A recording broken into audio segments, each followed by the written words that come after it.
우리가 십자가에 의한 삶을 믿음에 의한 삶, 은혜에 의한 삶, 십자가에 의한 삶, 말씀에 의한 삶, 그 삶에 대해서 우리가 믿음으로 살아가는 삶에 대해서 쭉 살펴봤고요. 이제 그 믿음으로 살아가는 삶의 우리 실천적인 모습을 또 여러 가지로 한번 생각해 보면 좋겠다 싶습니다.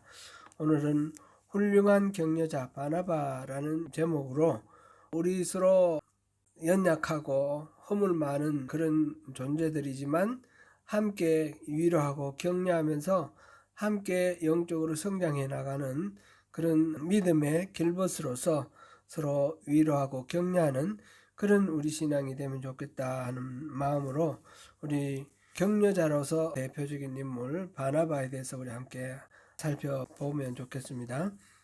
우리 모두 다가 영적으로 항상 위로받기를 원합니다. 격려받기를 원합니다. 그와 동시에 하나님은 우리 또한 이웃에게 위로하고 격려하기를 원하십니다. 그래서 우리가 서로 위로하고 격려하는 그런 삶을 살기를 원합니다. 가까이 가정에서 자녀들과 부모들 사이에서 상처 주는 말, 또 힘들게 하는 말, 그런 게 아니라 따뜻한 위로 말, 또 용기와 새 힘을 주는 그런 말로 또 이렇게 함께 세워져 가는 그런 우리 이 삶이 되면 좋겠습니다. 사무엘상 17장에 보면 유다와 블레셋이 전쟁을 치는데 그 블레셋에서 아주 커다란 거인 장군이 등장했습니다. 골리앗이라는 장군인데 이 사람이 나와가지고 유다에게 큰 소리를 칩니다. 누구든지 나와서 나와 1대1로 붙자. 만약 내가 지면 우리를 항복할게. 그러나 너희들이 누구든지 나와서 나를 이길 사람이 있으면 나오라. 큰 소리를 치면서 하나님을 모욕하고 그러는데 이 유다 사람들은 전부 다 겁을 먹고 이렇게 숨어 있는 그런 상황이었습니다. 이때 다윗이 아버지 이새의 심부름을 가지고 심부름의 형들을 방문했었습니다. 그때 이 골리앗이 소리치는 모습, 그리고 유다 백성들이 겁에 질려서 숨어있는 모습, 그리고 사울이 그 상으로 만약 저 골리앗을 물리치면 내 딸을 주겠다, 뭐 이런 이야기들을 하는 것들을 이렇게 봅니다.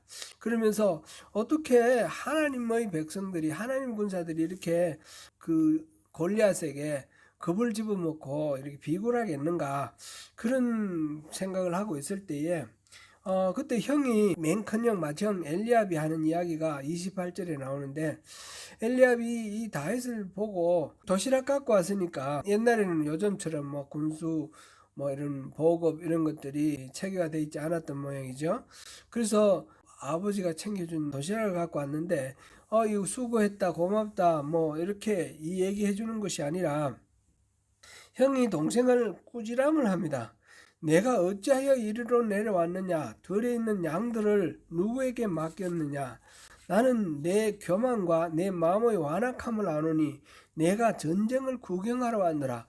자기에게 아버지 심부름으로 도시락을 갖고 온 동생을 잘했다 칭찬해주고 위로하고 이렇게 해주지는 못할 망정 이렇게 전쟁 구경 왔다고 나무라면서 꾸짖습니다. 이런 이야기들을 우리가 삶 속에서 많이 경험을 합니다. 마땅히 전혀 상황과 어떤 경우에 맞지 않게 부당하게 오해하고 부당하게 사람들을 이렇게 비난하고 질책하고 그러는 경우들이 너무 많습니다. 그래서 순전한 마음으로, 순수한 마음으로 이렇게 움직이다가 그것으로 인하여 좌절하고 낙심하고 그렇게 또 실망하고 절망하는 그런 일들이 얼마나 많습니까? 다윗은 다행히 이 형의 이야기에, 꾸지람하는 그 이야기에 마음 빼앗기지 않고 골리앗을 물맷돌로 쓰러뜨리는 그런 놀라운 전공을 세웠습니다. 그때에 이제 사울이 다윗을 칭찬하고 이런 과정 속에서 사울의 아들 요나단, 왕자 요나단, 다음 왕을 이을 세자죠. 세자인 요나단이 이 다윗을 보고 너무너무 사랑스러워서 언약을 맺고 자기가 입었던 겉옷도 벗어주고, 그 이후에 요나단은 다윗을 적극적으로 지키고 보호하고 이렇게 도와주는 그런 역할을 하게 됩니다. 우리 복음성가 가수 중에 다윗과 요나단도 있지 않습니까? 그만큼 의좋은 그런 친형제도 아닌데 친형제 같이 그렇게 지켜주고 보호해주던 그런 사건이 있습니다. 이런 식으로 아브라함이나 또 다윗이나 모세나 이렇게 주인공으로 나서는 사람이 있는가 하면 그 주인공을 뒤에서 또 이렇게 지켜주고 보호해주고 세워주고 도와주는 그런 보이지 않는 조연들이 많이 있습니다. 그런 거는 영화에서도 그렇고 소설에서도 그렇고 우리 인간사에서도 그렇습니다. 조연이 사실상 없으면 주연이 돋보이지 못할 뿐만 아니라 주연이 주연답지 못합니다. 실제로 주연을 주연답게 해주는 사람이 사실상 조연의 역할이 더 클 때가 많습니다. 기독교 교회사에 있어서 예수님의 그 십자가 복음을 이 땅 위에 든든하게 잘 뿌리내리 한 그런 사도들 가운데서 가장 유력한 지도자가 바울이 있죠. 바울은 수많은 교회를 또 세우기도 하고 그러면서 초대교회에 말하자면 교리를 완성했다 이렇게 말을 해도 좋을 정도로 예수님의 그 복음을 사람들에게 잘 전달하고 잘 요약해서 이렇게 세워나갔는데 이 바울에게 있어서도 항상 노력자들이 따라다닙니다. 바울이 선교 여행할 때 혼자 다닌 경우는 없습니다.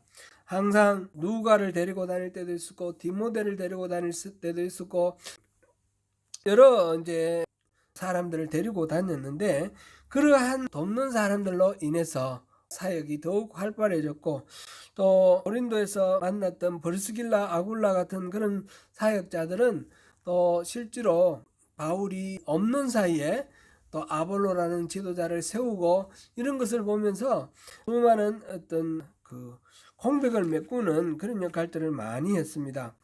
오늘 본문에 나오는 이 바나바는 그런 면에서 참으로 훌륭하고 위대한 사람입니다.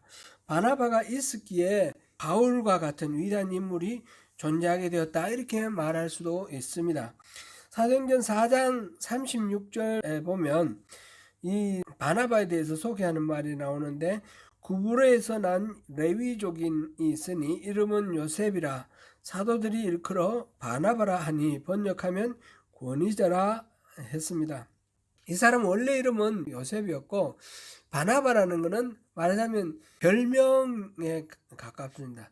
별명 이게 나중에 이제 그 사람의 이름처럼 이렇게 여겨진 그런 사람이죠. 이 바나바라는 말 자체가 번역하면 권위자라 그러는데 권위라는 말은 권하고 위로하고 돕는다 그런 의미이죠. 우리가 말하는 authority 권위가 아니라 돕는 사람이다 그런 뜻입니다. 그는 많은 사람들을 위로하고 격려해주는 참으로 훌륭한 성도였습니다. 오늘과 같이 어려운 시대에는 이런 바나바와 같은 사람이 필요합니다. 바나바가 어떤 사람이었는지 오늘 간략하게 좀 살펴보겠습니다. 바나바는 기본적으로 착한 사람이다 라는 평가를 받았습니다. 11장 24절이죠. 바나바는 착한 사람이요 라고 칭찬했습니다. 착한 사람이라는 것은 하나님의 기준에 보시기에 좋았더라. 그게 선하고 착한 거죠. 좋은 사람, 선한 사람, 믿을 수 있는 사람 이런 여러 가지로 이제 우리가 이해할 수 있는데 착한 사람이다라는 말이 헬란 말이 아가도스라는 그런 단어를 썼는데 이 뜻은 착하고 순결하고 고결하다라는 뜻입니다. 그리고 바나바는 착하고 순결하고 고결하다. 여러 가지 생각, 복잡한 생각, 이기적인 생각, 탐욕 이런 것들이 섞여 있지 않은 순전한 그런 마음을 가졌다라는 그런 것을 봅니다. 성경에 바나바를 안디옥에 파송하면서 착한 사람이라고 소개를 했는데 이를테면 우리가 목회자를 이렇게 파송하려면 어떤 능력이 있다라든지 파워풀하다 또는 실력이 많다 말씀에 대가다 이런 식으로 이제 말씀의 종이다 이런 식으로 소개하기가 쉬운데 여기서는 바나바에게 있어서는 그런 다른 수식어가 아니라 착하다는 말을 이렇게 소개를 했다라는 게 우리가 좀 주목할 만한 그런 것입니다.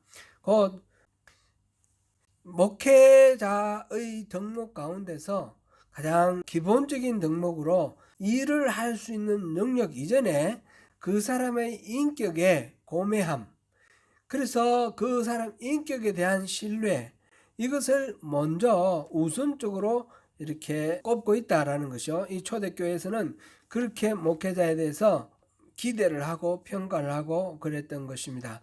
그 사람이 실력이, 능력, 일할 수 있는 능력, 일 처리 능력, 행정 능력, 말씀을 전파하는 능력, 이런 기능적인 측면이 아니라 그 사람의 본질이라고 할까요? 됨됨이, 그 사람 됨됨이에 대해서 더 많이 이렇게 강조를 하고 그것을 가장 첫 번째 덕목으로 삼고, 그래서 이 사람은 착한 사람이다. 착한 사람을 보내어서 그 교회, 안디옥 교회를 지금 치리하는데 도움을 주려고 합니다. 이 안디옥 교회는 지금 초대교회가 탄압을 받아서 스데반 집사가 죽임을 당하고 많은 사람들이, 예루살렘에 있던 사람들이 사도들을 제외하고 지도자들을 제외하고 다 흩어졌는데, 흩어져서 모인 곳이 안디옥에서 모인 그 교회에 많은 사람들이, 또 헬라 사람들이 모이고 말하자면 이방인들이 모이고 해서 교회가 이렇게 세워졌을 때에, 그때 예루살렘 교회에서 파송한 한 사람이 지금 바나바입니다. 안디옥 교회에 파송을 할 때에 바나바를 보내줬는데, 바나바 그 모든 사람에게 굳건한 마음으로 주와 함께 있으라 권하는데, 그 권면의 무게가 이 바나바의 성품, 착한 사람이라는 인격, 이 성품으로 인해서 그 말의 권위가 세워지고 그 교회가 흔들리지 않고 안전한, 그런 안정된 그런 교회로 될 수 있도록 하는 그런 중요한 덕목이 되었다라는 것입니다. 두 번째로 여기서 이야기하고 있는 것이 성령과 믿음이 충만한 사람이다 그랬습니다. 단순히 인격적으로 이렇게 고매하고 착하고 순결한 건 그건 중요한 덕목이긴 하지만 거기에 머물러서는 안 되겠죠. 교회니까 하나님의 복음으로 뭉쳐진 공동체니까 여기에 중요한 하나의 더 덕목이 필요한 것이 믿음과 성령과 믿음이 충만한 사람이다, 그렇게 되어 있습니다. 물론 영적으로 성령과 믿음이 충만한 사람이 대부분 인격적으로도 훌륭할 겁니다. 그러나 이 성령님이 이렇게 은사를 보이시는 경우를 보면 인격하고 상관없이 은사를 보이기도 하거든요. 그런 거 보면 하나님은 약한 자를 들어 쓰시기도 하고 또 부족한 자도 들어 쓰시니까, 그런데 훌륭한 사람이면서 여기다가 플러스 영적으로 더욱 충만한 사람이면 더욱 이 초대교회에 있어서 중요한 그런 역할을 할 수 있는 그런 덕목이 되겠죠. 초대교회에서 그때 7 집사를 선택할 때도 그 기준이 믿음과 성령이 충만한 사람이었습니다. 바로 그 기준에 해당된 사람이 바로 바나바입니다. 그렇게 믿음과 성령이 충만하다는 말로 영적으로 더욱 성숙되어 있고 영적으로 더욱 여물어 있고 영적인 열정이 더욱 이렇게 강한 그런 사람이었다. 그래서 믿음이 뜨거운 사람이었다, 이렇게 우리가 볼 수 있습니다. 바나바는 무엇이든지 믿음으로 생각하고 결단하고 믿음으로 행동하는 그런 믿음의 사람이었습니다. 세 번째로 바나바가 여기서 나와 있는 것은 아닌데 앞에서 우리 4장 36절 읽었고요. 4장 37절을 보면 이 사람이 참 헌신적인 사람이었다라는 것을 볼 수가 있습니다. 4장 37절에 보면 그가 밭이 있음에 팔아 그 값을 가지고 사도들의 발 앞에 두니라 그랬습니다. 유무상통, 초대교회 아주 초창기에 디아스포라, 많은 흩어진 이방 지역에 살던 사람들이 오순절에 순례를 와서 예루살렘에 성전에 와서 예배하기 위해서 모였다가 그때에 오순절 마가의 다락방에 임하신 성령님으로 인하여 예수를 믿게 되었습니다. 그래서 말하자면 유대교하고 다른 기독교, 예수를 믿는 공동체가 새롭게 생겼는데, 이 사람들이 다 고향을 떠나서 이방 나라에 온 사람들이 많았단 말이죠. 예루살렘 출신은 적고 다 온 세계에서 흩어져 있던 사람들이 몰려와서 순례객으로 왔다가 은혜 받고 예수를 믿게 되는데, 이 사람들은 어떻게 먹고 삽니까? 그 예루살렘에 있던 사람들이 가지고 있는 모든 재산을 내놓고 유무상통하는 거죠. 모두들 다 자기의 소유를 내세우지 않고 함께 먹고 함께 이렇게 살아가는 공동체 생활을 했었습니다. 그럴 때에 이 바나바가 자기 밭을 팔아서 재산을 내놓았습니다. 이 바나바는 좀 부자였던 것 같습니다. 그 구브로라는 곳에 터전을 했고 구리 광산도 있었다 그랬고요. 우리 오순절 마가의 다락방이 그 마가가 바로 바나바의 생질 아닙니까? 바나바의 누나 아니면 여동생, 아마 누나라고 생각하면 쉬울 것 같아요. 누나의 아들이 마가입니다. 그러니까 그 누나도 120문도가 함께 들어갈 수 있는 커다란 다락방을 가지고 있는 그런 부자죠. 그 부자가 그 다락방을 내어놓고 그리스도인들이 함께 기도할 수 있도록 내어놓죠. 그러니 바나바 누나도 그렇게 자기의 재산을 아낌없이 내어놓고 함께 기도할 수 있도록 이렇게 헌신하는 그런 사람이었고, 이 바나바도 그렇게 자기 밭을 팔아서 그것을 가지고 사도들 앞에 내어놓고 사도들이 그것으로 함께 이제 이 공동체 생활을 할 수 있도록 했던 그런 역할을 했던 사람입니다. 그러니까 이 헌신적인 사랑의 주인공이었다, 이렇게 말할 수 있겠습니다. 사도행전 11장 19절 23절에 보면 지금 우리 본문 바로 앞에 이 스데반이 순교하고 그래서 많은 사람들이 이제 흩어져서 안디옥으로 갔는데 그때 이제 바나바를 보냈다 이렇게 되어 있죠. 그 이전에도 보면 바나바를 보냈는데 그 다음에 25절에 바나바가 사울을 찾으러 다소에 가서 만남에 안디옥에 데리고 와서 둘이 교회에 1년간 있었다 이렇게 됐습니다. 그러니까 바나바가 사울의 고향인 다소에 가서 데리고 와서 이 안디옥 교회에서 이제 함께 동력을 했다 이런 이야기죠. 그런데 사울이라는 사람은 우리가 알다시피 예수 믿는 사람을 박해하던 사람입니다.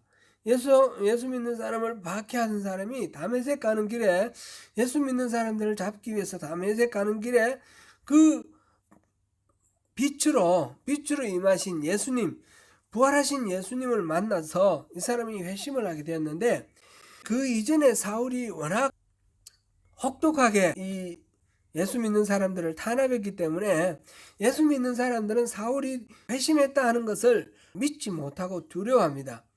이 사울이 아라비아에 나갔다가 다시 돌아와서 예루살렘에 올라갔는데, 예루살렘에 올라갔을 때 만나준 사람이 이 바나바와 베드로입니다. 다른 사람들은 다 무서워서 이 사람을 꺼리는데 이 만나준 사람이 바나바와 베드로입니다. 그러나 그때도 온전히 이 사울을 용납하지 못하게 되죠. 그래서 사울은 자기 고향 다소로 가서 한 10년을 다소에서 지냅니다.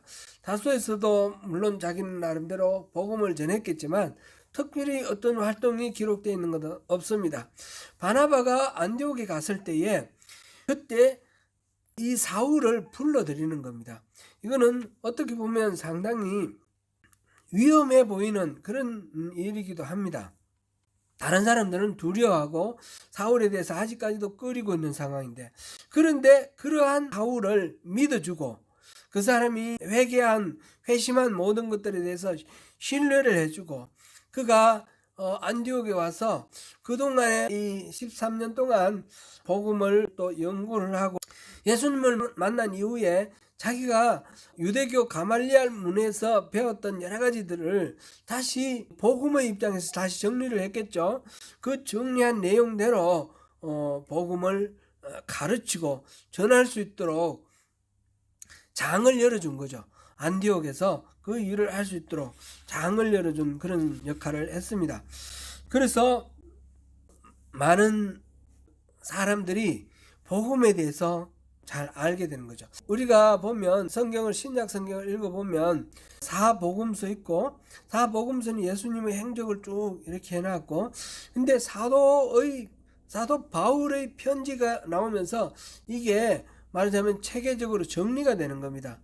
이 정리가 된 이 바울의 복음, 그 교리, 그거를 이 안디옥 교회에서 가르치고 또 그것을 통해서 사람들을 양육시키고 교회를 세워나가는 그런 일을 했는데, 그 모든 일들을 할 수 있도록 자리를 깔아주고 위로해주고 격려해주고 그를 사울을 세워준 사람이 바로 바나바다, 그렇게 볼 수 있겠습니다. 안디옥 교회에서 여러 목회자들이 있었죠. 13장에 보면 13장 1절에 쭉 나오는데, 이를테면 안디옥 교회에 선지자들과 교사들이 있으니 곧 바나바와 니게르라 하는 시몬과 구레네 사람 르기오와 분봉왕 헤롯의 동생 마나엔과 및 사울이라. 5명의 지도자가 있습니다.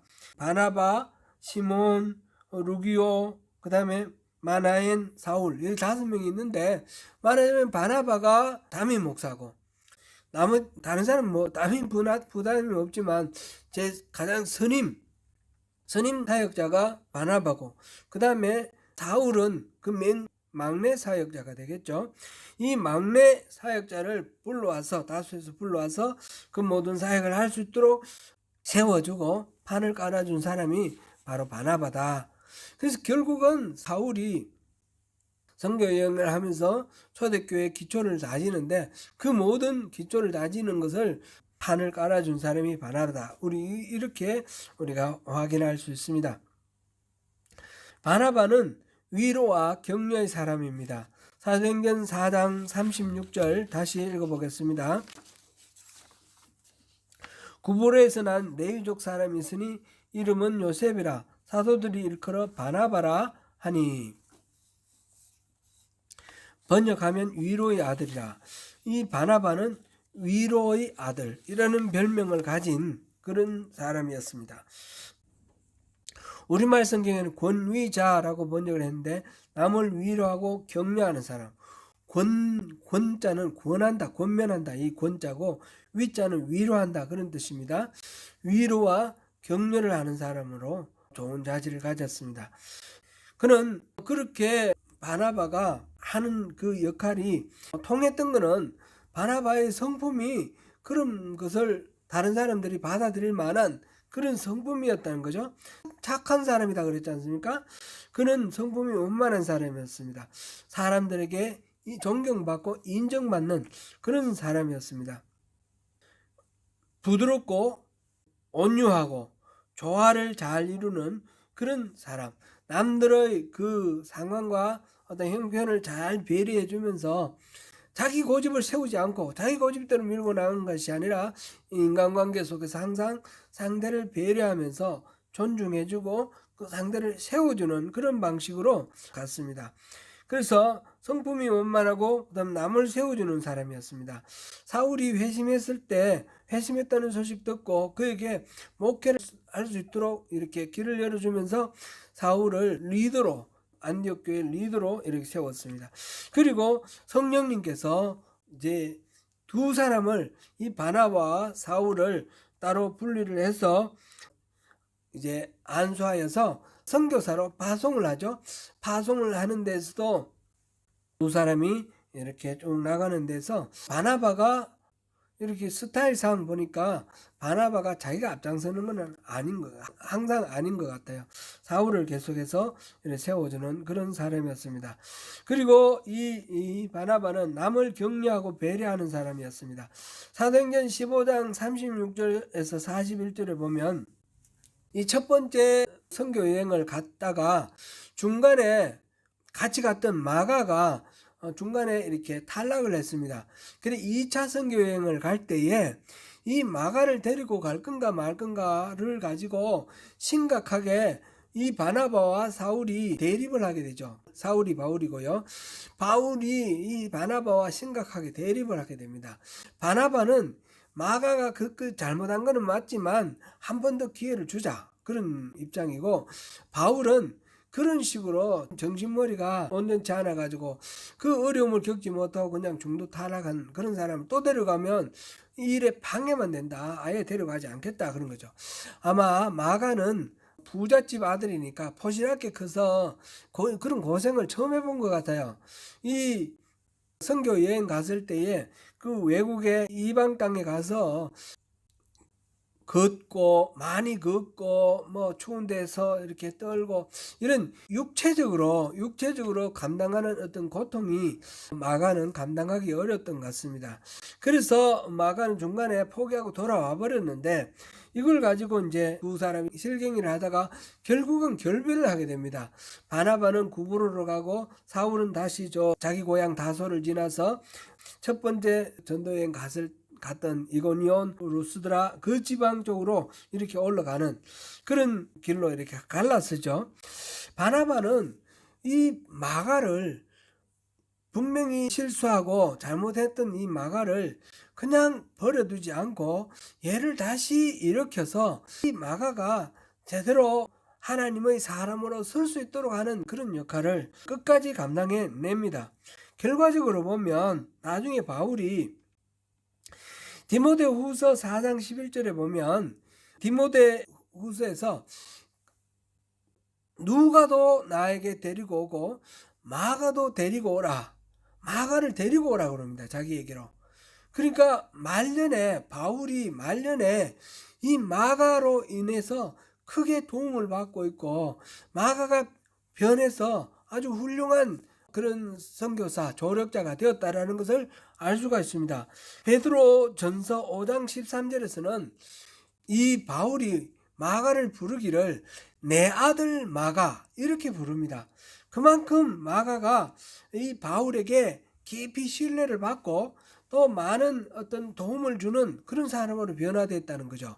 이 변화된 걸 바울은 성격상 딱 잘라버리고 되면 되고 안 되면 안 되고 잘라버리는 사람인데 그 바울에게 잘린 사람인데 그 마가가 다시 바울로부터 신뢰를 받게 되고 바울이 크게 의지하는 아들과 같은 존재로 생각하는 그런 사람으로 바뀐 것은 전적으로 이거는 바나바 덕분이다 우리가 볼 수 있겠습니다.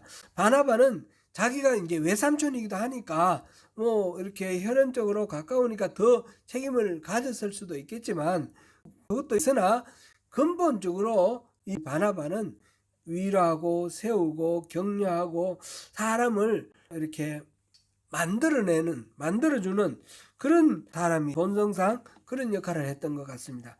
우리 이 바나바를 오늘 이렇게 우리 살펴봤는데 착한 사람으로 인격이 순결하고 고매한 그런 인격으로 그리스도인이라면 우리가 성품상 예수님을 닮아가는 그런 사람이 되어야 되겠죠.